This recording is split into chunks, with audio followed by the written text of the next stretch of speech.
अस्सलामुअलैकुम नाज़रीन, आप देख रहे हैं नजम सेठी शो और मैं हूं फरवा वहीद। मेरे साथ मौजूद हैं नजम सेठी साहब। अस्सलाम वालेकुम। सेठी साहब, आज एक बहुत बड़ी डेवलपमेंट हुई है, हंगामा हो गया, ऑडियो लीक्स का मामला हो गया। सिर्फ एक ऑडियो लीक नहीं बल्कि दो ऑडियो लीक्स हुई हैं।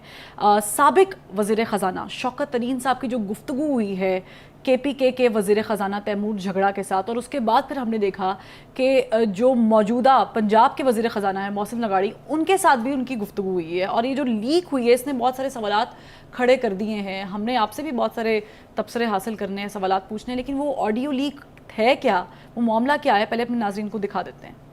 वैसे इट्स ब्लैकमेलिंग टैक्टिक। पैसे तो किसी ने वैसे ही नहीं छोड़ने, मैंने तो नहीं छोड़ने, आई डोंट नो लगारी ने छोड़ने तो उससे भी नहीं छुड़वाएंगे ना आज। लेकिन हमने करना ये है ना कि आज ये खत लिख के और वो जो IMF वाली जो एस्टर है उसको कॉपी भेज देंगे ना, ताकि ये है कि पता तो चले। ठीक है, मैं वो बना के, I also know the IMF number 2 जो यहाँ पे है, तो उसको तो मैं वैसे ही हर चीज सारी इंफॉर्मेशन उससे लेता भी रहा हूँ। और ऑल्सो जो IMF को ये 750 बिलियन का जो कमिटमेंट दी है आप सबने साइन करके दिए हैं, तो आपने अभी कह देना है कि जनाबे वाला जो हमने कमिटमेंट दी थी वो फ्लड से पहले थी, अब फ्लड पे हमें बहुत पैसे खर्च करना पड़ेंगे, तो इसलिए हम आपको ये बता रहे हैं अभी से कि we will not be able to honour our commitment.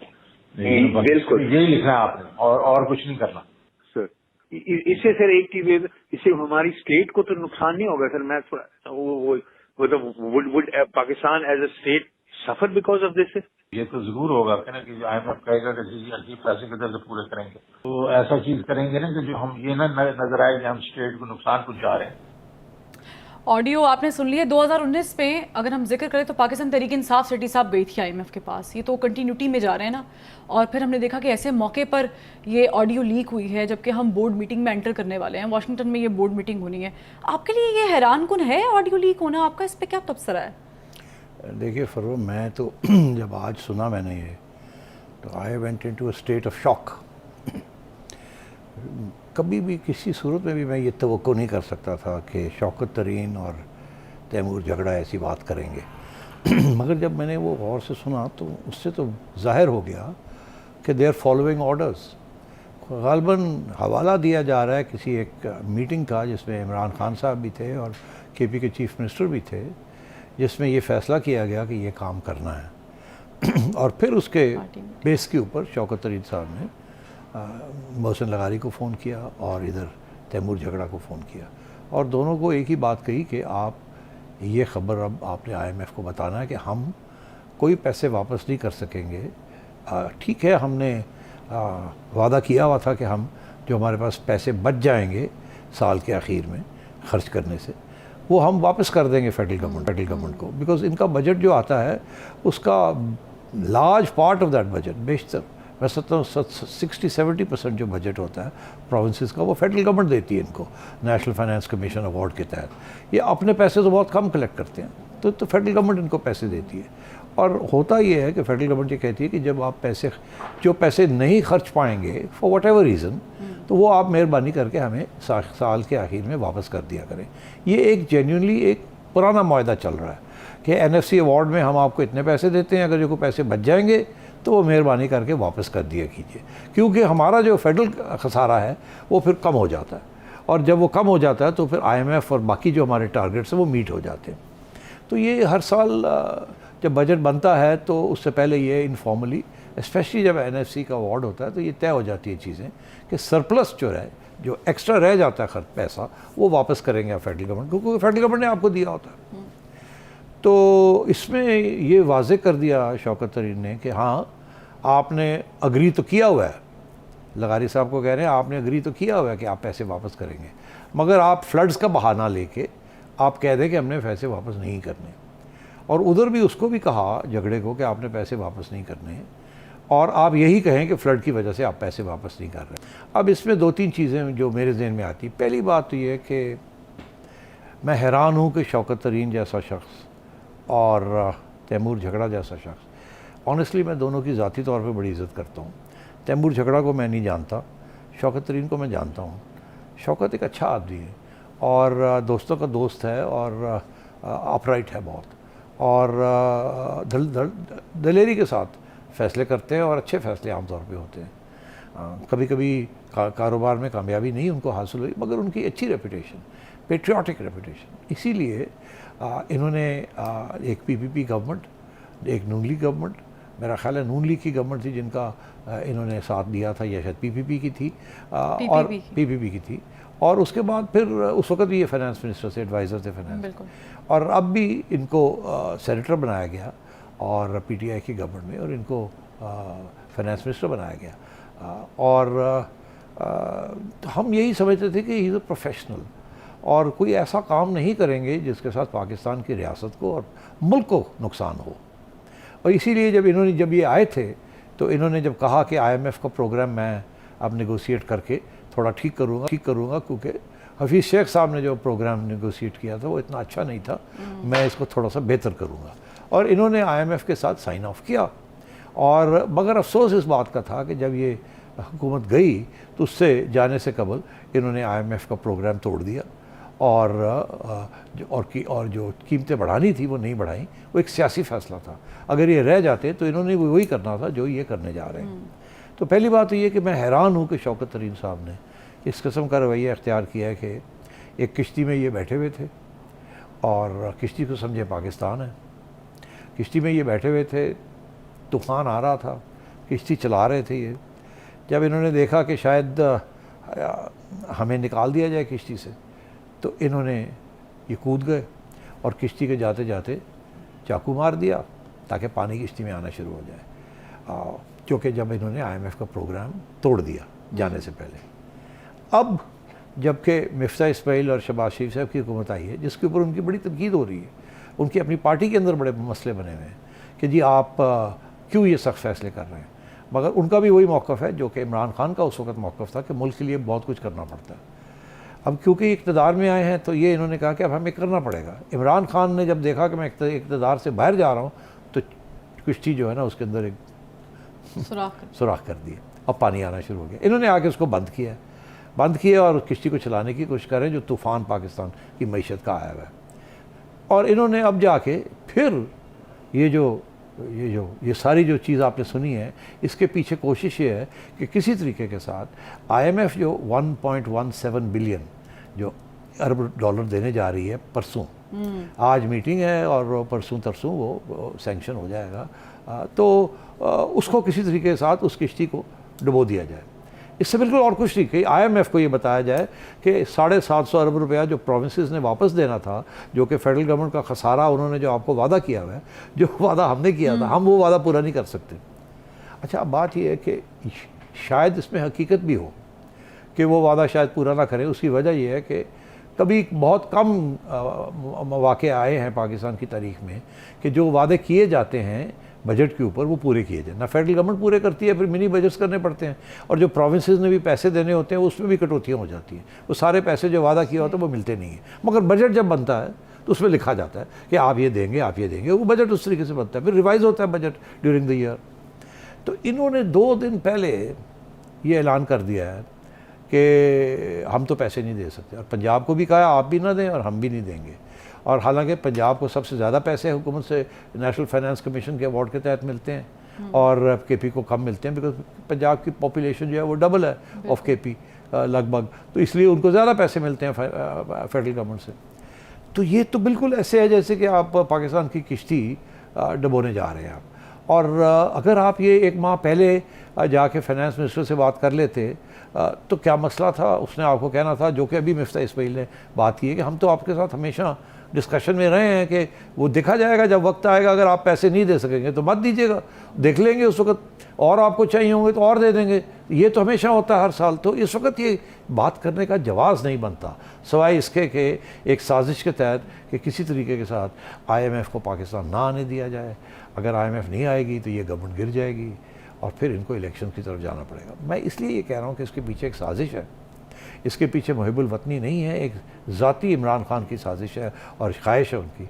तो जब कामरान शाहिद साहब के प्रोग्राम में फवाद चौधरी साहब ने ये बात कही, उनसे पूछा गया कि हम सुन रहे हैं कि आप ये सरप्लस वाला वापस नहीं करेंगे, तो उन्होंने कहा कि नहीं, हम नहीं कर सकते, तो उन्होंने कहा ये तो बड़ी गड़बड़ हो जाएगी, ऐसे तो आप ये नहीं करेंगे तो IMF का क्या होगा। उन्होंने कहा नहीं, ये तो बड़ी सीधी सी बात है, अगर ये इलेक्शन की तरफ नहीं जाएंगे तो फिर हम क्यों इनको सपोर्ट करें। हम मतलब ये है कि ये किश्ती में क्यों बैठने दें इनको, हम इनकी किश्ती डूब देंगे ही, पाकिस्तान की किश्ती डूब देंगे अगर आप इलेक्शन नहीं कराएंगे। ये वही सेंटिमेंट या ख्याल है या इजहार किया जा रहा है उस सोच का, जिस सोच के ज़रिए ये कहा जाता है कि अगर इमरान खान को प्राइम मिनिस्टर नहीं करेंगे तो हम पाकिस्तान को जला देंगे, बर्न कर देंगे। सुनी है आपने ये बातें भी, हमने सुनी है PTI वाले के लोग भी, हम जला देंगे, ये कर देंगे, गिरा देंगे, तोड़ देंगे, ये कर देंगे। तो अब बात यह है कि अगर इस किस्म के माहौल के अंदर ये दो साहब जिनके बारे में मैं इज़्ज़त उनकी इसलिए करता था, बड़े प्रोफेशनल लोग हैं, अब वो भी अगर इस माहौल में फिसल गए हैं और वो बिल्कुल अब सारी मोरालिटी उनके अंदर ख़त्म हो गई है और इस किस्म की वो बातें कर रहे हैं, तो I am frankly very very shocked and I am also deeply hurt कि इस किस्म की बात इस किस्म के लोग कर रहे हैं जिनके बारे में हमारे जहन में अच्छे ख्याल आते। अगर खान साहब ऐसी बात कह रहे थे तो इनको चाहिए था खान साहब को कहते कि इससे ज़्यादा मुल्क का नुकसान है। अब आप देखिए मोहसिन लगारी साहब ने क्या सवाल पूछा कि इसके साथ रियासत या मतलब मुल्क का नुकसान तो नहीं हो जाएगा, तो आगे से बात जवाब ये मिलता है तो क्या बात है, सो व्हाट, ये हमारा नुकसान नहीं करा रहे, मतलब है कि हमारी सियासी जमात का या हमारे लीडर का नुकसान कर रहे हैं ये, मतलब अब पाकिस्तान की रियासत हमारे नुकसान कर रही है तो क्या हम फिर रियासत का नुकसान ना करें, ये उसका मतलब था। तो अब तो मैं ये समझता हूँ कि आई एम क्वाइट शॉक्ड, मायूस भी मैं बहुत हुआ हूँ। अब मुझे अब जब मैं सोचता हूँ इसके ऊपर तो मैं सोचता हूँ अपने आप को, मैं कहता हूँ कि इसके तो पहले भी सिग्नल्स आ रहे थे। अब इमरान खान साहब ने क्या कहा था परवा, इमरान खान साहब को किसी ने पूछा कि आप जलसे जुलूस क्यों नहीं बंद करते, इतनी फ्लडिंग हो रही है, पाकिस्तान डूब रहा है, तो आगे से जवाब ये हुआ कि उससे साथ क्या तल्लुक है, मैं तो अपनी सियासत जारी रखूँगा। यही था ना, मैं तो नहीं रोकूंगा अपनी सियासत, मैं तो जलसे करूँगा, मतलब मैं गवर्नमेंट को गिराऊँगा, जैसे भी हो सकता है, मैं नहीं छोड़ूंगा उसका पीछा, हाँ पाकिस्तान डूब रहा हो।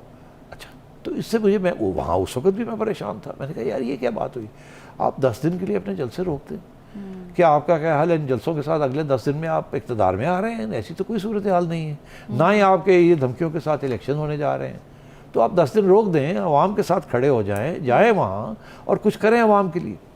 फिर एक बयान आया इनका जिसके साथ मैं फिर से मेरे चक्कर आने लगे, घूम गया मेरा सर। आपने भी सुना होगा वो बयान, जब इन्होंने कहा, इनसे पूछा गया कि आप फंड रेजिंग के लिए ओवरसीज़ पाकिस्तानीज़ को क्यों नहीं अपील कर रहे हैं, तो इन्होंने आगे से ये जवाब दिया कि मैं तो इस वक्त शौकत खानम के लिए अपील कर रहा हूँ और अपनी जो मेरी जो यूनिवर्सिटी है नमर उसके लिए कर रहा हूँ, तो मेरे पास तो अभी मैं तो उसी के लिए अभी कर रहा हूँ। बाद में मेरा ख्याल है इनको किसी ने कहा होगा कि यार ये आपने क्या बात की खान साहब, इस वक्त ये बात नहीं करनी चाहिए थी। हाँ आप वही फंड रेजिंग करें, मगर कहना तो चाहिए कि आप आवाम के लिए उनके दर्द और दुख में शामिल हो रहे हैं by raising money for them. फिर इन्होंने जाके अपना बयान थोड़ा बहुत तब्दील किया, तो मैं वो भी सोच के यार ये कैसा आदमी है, ये क्या सोच रहा है, इस वक्त आवाम और मुल्क डूब रहा है। आपको पता है जो फिगर्स आ रहे हैं, 3 करोड़ आबादी जो है वो मतलब डूब गई है, वो उनके मईशी उनके ख़ानदान टूट गए, मतलब है कि 1000 से ज़्यादा लोग फ्लड के अंदर swept away by the floods, और 200 से 2000 से ज़्यादा 2 लाख से ज़्यादा लोग डिस्प्लेस हो चुके हैं, और अभी और बारिश होनी है। वो कहते हैं ये जो आम तौर पे 2 बड़े बारिश के मौसम आते हैं, मगर इस दफ़ा तो वो कह रहे हैं 8 आए हैं और अभी और भी आने वाले हैं, और 4 गुना ज़्यादा बारिश हुई तो अभी और भी होना है। तो इस वक्त तो सबको इकट्ठा होना चाहिए ना, यकजहती होनी चाहिए, कोई सियासी जमात का और ये चीज़ें नहीं होनी चाहिए, इकट्ठे मिल के हमें आवाम को बचाना है। तो मैं ये समझता हूँ कि ये जो बयानबाजी हुई है इसके पीछे एक सोच थी, एक जो कि खान साहब की सोच है वही है कि अगर मैं नहीं पाकिस्तान चला सकता तो मैं किसी को नहीं चलाने दूंगा, ना मैं जमहूरियत में यकीन करता हूँ, ना मैं किसी और चीज़ में यकीन करता हूँ। मैंने इक़्तिदार में आना है बाय हुक और बाय क्रुक। फ़ौज जो है वो न्यूट्रलिटी छोड़े, जो आइन कहती है न्यूट्रल, नहीं कोई ज़रूरत नहीं, न्यूट्रल तो जानवर होते हैं। आप मेरा साथ दें, जैसे पहले आप मुझे लेके आए थे वापस मुझे लेके आएँ, और मैं चलाऊंगा इस मुल्क को, और आप जो है ये क्या ये बातें कर रहे हैं, इस तरीके से ये बात नहीं चली। तो ये यहाँ तक ये बात चली है, इसमें बहुत सी बातें और मैं करना चाहूँगा, मगर आपकी शक्ल से ऐसे लग रहा है कि टाइम इज़ रनिंग आउट। बिल्कुल, लेकिन हम इस पर वापस आएंगे सेठी साहब, क्योंकि लोग ये भी कह रहे हैं कि ये कॉन्स्पिरेसी थ्योरी भी हो सकती है, हुकूमत ने भी कुछ खुद से किया होगा, लेकिन ये बहुत सारे अहम सवाल हैं। आप बड़े ज़्यादा इस वक्त नाला नज़र आ रहे हैं खान साहब से। एक ब्रेक लेंगे, ब्रेक के बाद जब वापस आएंगे तो मज़ीद सवालात करेंगे, हमारे साथ रहिएगा।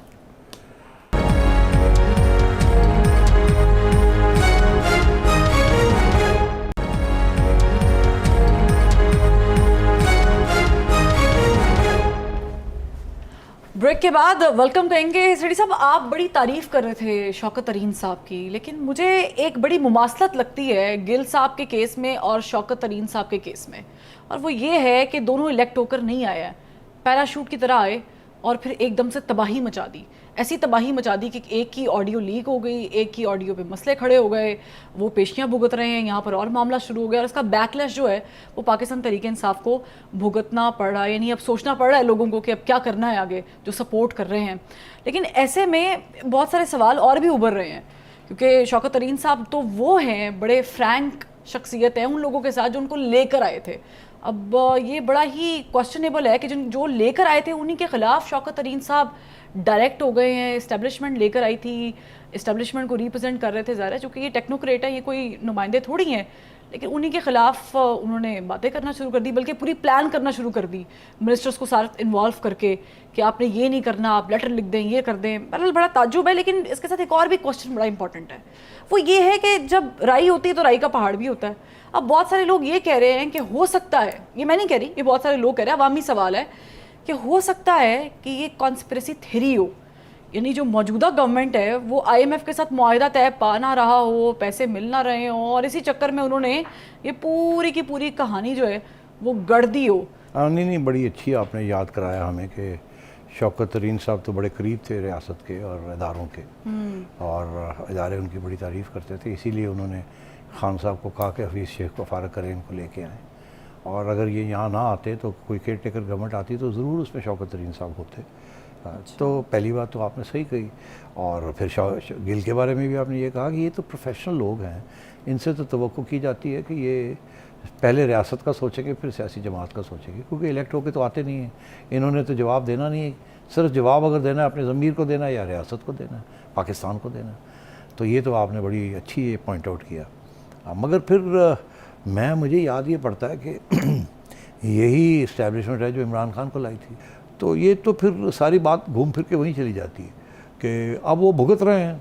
अब शौकत तरीन साहब भी, जैसे इमरान खान साहब उनके ख़िलाफ़ हो गए, अब शौकत तरीन साहब भी इमरान खान के साथ मिल के उनके ख़िलाफ़ बात कर रहे हैं। ज़ाहिर है उनको ऐसे तो नहीं है कि ये झगड़ा साहब को और शौकत तरीन साहब को पता नहीं है कि ये जो बात करने जा रहे हैं, जो कि साजिश, इन्होंने जो साजिश की है कि IMF को किसी तरीके से रोका जाए फ्रॉम गिविंग पाकिस्तान $1.17 बिलियन, क्योंकि ज़ाहिर है इसके पीछे तो यही सोच है ना कि आप इलेक्शन दें, नहीं तो हम रोक देंगे IMF को, हम गन डाल देंगे, हम किश्ती डुबो देंगे, हम पाकिस्तान को जला देंगे, यही है ना। नहीं तो इलेक्शन कराएं, और इलेक्शन कराएं क्योंकि हम आना चाहते हैं, हमें लेके आएँ। तो अब बात यह है कि मुझे बड़ा अफसोस हुआ है। मगर आपने अब बात कही कि जी क्या ये साजिश थी कि हुकूमत ने भी सोचा कि अगर ऐसे लोग हैं और अगर ये बातें ऐसी, अगर ये सरप्लस की बात और इस किस्म की बातें जो हैं ये उकसाया ना गया हो, कोई दाना ना डाला हो, किसी ने जाके खान साहब को कहा हो कि ऐसे कर दें तो बड़ा हो जाएगा, गवर्नमेंट गिर जाएगी, ये हो जाएगा, वो हो जाएगा, और फिर इनको टेप भी कर लिया हो कि जब ये बात कर रहे हैं। अच्छा, अब ये कंस्पिरेसी थ्योरी ज़ाहिर है कि ये PTI के लोग तो ऐसी बात करेंगे, मगर क्योंकि हकीकत कुछ इसके बरक्स है। देखिए, ये जो टेप रिकॉर्डिंग होती है ना, इस किस्म की टैपिंग जिसे कहते हैं, और व्हाट्सएप के ऊपर, ये IB शाइबी के पास कोई इंस्ट्रूमेंट नहीं है। ये सिवाय एजेंसियों के पास इसकी इजाज़त है, जो इस कंपनी ने सॉफ्टवेयर बनाया है उससे लाइसेंस लेके, और 50-100 लोगों, 200, 300, जितने ज़्यादा लोगों को आप टैप करेंगे उतने ज़्यादा सब्सक्रिप्शन फ़ी देनी पड़ेगी। यानी IB का कोई ताल्लुक नहीं है, IB के पास ऐसी वो मशीनरी नहीं है, और ये एजेंसियों के पास होती है। बिकॉज एज अ टेररिज्म, आप लोग पता ही है, टेररिस्ट को अगर मॉनिटर करना है, तालिबान को मॉनिटर करना है, आपको याद रहे कि इसी किस्म की मॉनिटरिंग थी जिसकी बेसिस के ऊपर ओसामा बिन लादेन की जो लोकेशन है उसको ढूंढा गया था। याद है आपको? टेलीफोन कॉल्स कि जी वो शख्स था, उसने फ़ोन कॉल किया सऊदी अरेबिया और ये हुआ, और उसको ट्रैक डाउन किया एंड सो। तो ये फैसिलिटी जो है ये इवन इन व्हाट्सएप, ये एक कंपनी है, इजरायली कंपनी है पेगासस, उन्होंने सॉफ्टवेयर बनाया है। इंडिया ने, नरेंद्र मोदी ने बहुत से सब्सक्रिप्शंस लिए हैं लोगों को टैप करने के लिए, इन्होंने भी ली हैं। मेरा ख्याल है कि उसके बगैर ये हो नहीं सकता।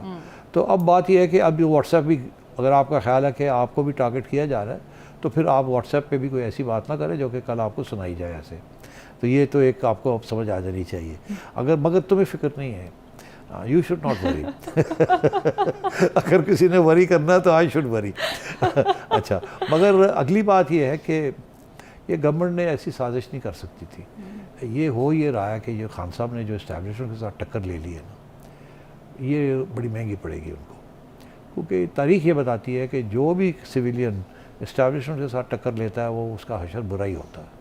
अब बात यह है कि इसका हल तो एक ही था कि सारे सिविलियन इकट्ठे हो जाएं, आइन जो है उसको तकड़ा कर लें और इस्टेब्लिशमेंट भागे ना जाएं दूसरे को निकालने के लिए, जो कि हमेशा होता है। जब खान साहब आना चाह रहे थे तो वो इस्टेब्लिशमेंट की गोद में बैठे हुए थे कि निकालें नवाज शरीफ को और मैं आके आपकी खिदमत करूँगा और बैठे ही रहूँगा, तो वो भी अब नहीं होता। तो अब ये है कि ये मामला ख़त्म तो हो सकता है मगर ख़त्म होने जा नहीं रहा है, क्योंकि ये सियासतदानों जो हैं इनके अंदर इतनी नफ़रत है एक दूसरे के बारे में और इतनी हवस है इनको इक़्तिदार की कि अभी मिलूँ और छोड़ूँ ना, कभी भी बैठा रहूँ छोड़ूँ ना।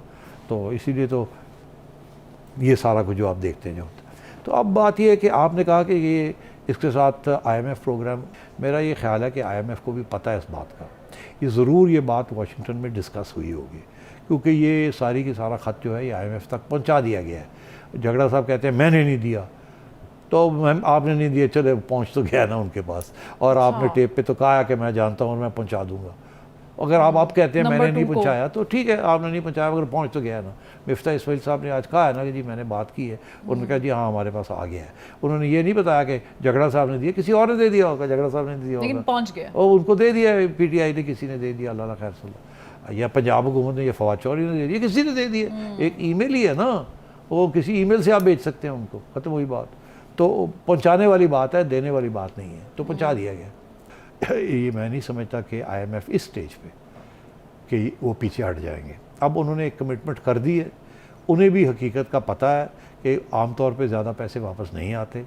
अलबत्ता ये ज़रूर वो सोचेंगे कि अब अगर ये सूरत हाल है और अब अगर इलेक्शन होते हैं और PTI की गवर्नमेंट आ जाती है तो उन पर ये यकीन नहीं करेंगे कि उन्होंने पहले भी साइन करके तोड़ा और जाते जाते और मुश्किलात पेश कर दी और अब फिर आएंगे अगर IMF की ज़रूरत पड़ेगी तो IMF इनको इस तरीके से साथ ट्रीट करेगी।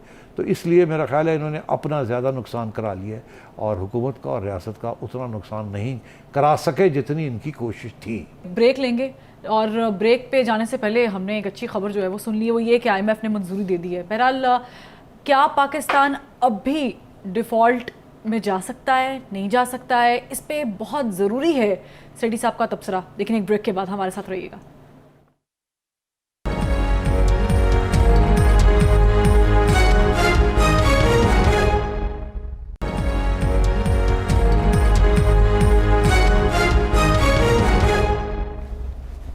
Welcome back. IMF से मंजूरी हो गई है और सवाल मेरा वहीं पर है सेठी साहब, लोगों ने ये तासुर देना शुरू कर दिया था, या यूं मैं कह दूं कि पाकिस्तान तहरीक इंसाफ ने ये तासुर देना शुरू कर दिया था, या मिफ्ता इस्माइल साहब की अगर आप पुरानी प्रेस कॉन्फ्रेंसेस भी देखें जिस तरह वो बता रहे थे कि मुल्क दिवालिये पे छोड़ के चले गए पाकिस्तान तहरीक इंसाफ वाले, डिफ़ॉल्ट की तलवार लटक रही थी।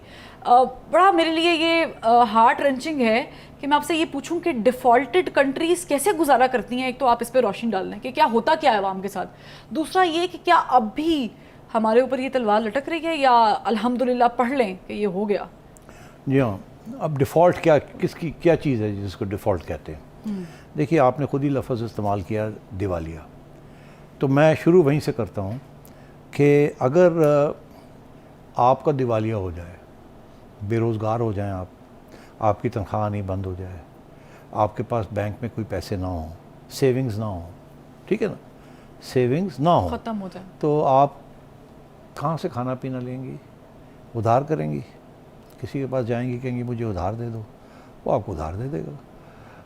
फिर आप हफ्ते के बाद जाएंगी, क्योंकि आपकी कोई आमदन नहीं है, आप कहेंगी कि मुझे उधार और दे दो, वो फिर दे देगा। फिर महीने के बाद वो कहेगा बीबी वो पुराने पैसे तो दे, कुछ उधार उतार, मैं ना लंबा चौड़ा उधार नहीं दे सकता, मैनू की पता तुमने नौकरी की तू मिलनी है, तू शायद पैसे ही ना मेरे वापस करें। तो फिर आप क्या करेंगी? फिर आप इधर उधर भागेंगी कुछ पैसे लेने के लिए। फिर एक स्टेज ऐसी आ जाएगी कि तुमने 10 लोगों से पैसे लिए होंगे और 10 लोगों के पैसे वापस नहीं किए होंगे और तुम्हें कोई और पैसे देने के लिए तैयार नहीं होगा, तुम्हारा दिवालिया हो गया होगा। अब इसको तो फिर तुम क्या करोगी? भूखी मरोगी ना, बिल्कुल ठीक है, सड़कों पे पहुंचोगी ना। अच्छा, आइए आगे, डिफ़ॉल्ट का मतलब यह है कि मैंने आपको पैसे वापस करने थे या पैसे देने थे या कुछ ख़रीदने के लिए कोई चीज़ पैसे देने थे, वो पैसे नहीं हैं, मैं डिफ़ॉल्ट हो गया, मैं नहीं दे सकता। फिर उसके नताइज होते हैं ख़तरनाक। अगर एक कंपनी डिफ़ॉल्ट में चली जाती है, बैंक के लोन्स वापस नहीं करती, तो बैंक आ जाते हैं, कंपनी को ताले लगा देते हैं, अदालत के बंदा नाल आता है, वो आके कंपनी के ताले सबकी छुट्टी करा देता है और आपके असासे गिरने शुरू कर देते हैं। बैंक जो हैं वो जाके असासे बेच के अपने पैसे जो आपने लिए होते हैं वो रख लेते हैं और बाकी कहते हैं जाए जिसके इसमें शेयर थे उसको दे देते हैं। तो कंपनी जब बैंकरप्ट होती है तो डिफ़ॉल्ट होता है तो बैंकरप्ट होती है, फिर बैंक आके ले जाते हैं। अब जब आप मुल्क को सोचें कि मुल्क जब डिफ़ॉल्ट में जाता है तो क्या होता है, अब हमारा मुल्क डिफ़ॉल्ट में इसलिए जाता है कि हमने सैकड़ों अरबों के पैसे लोगों से लिए हैं जो कि हम वापस नहीं कर रहे और हर साल बढ़ रहा है।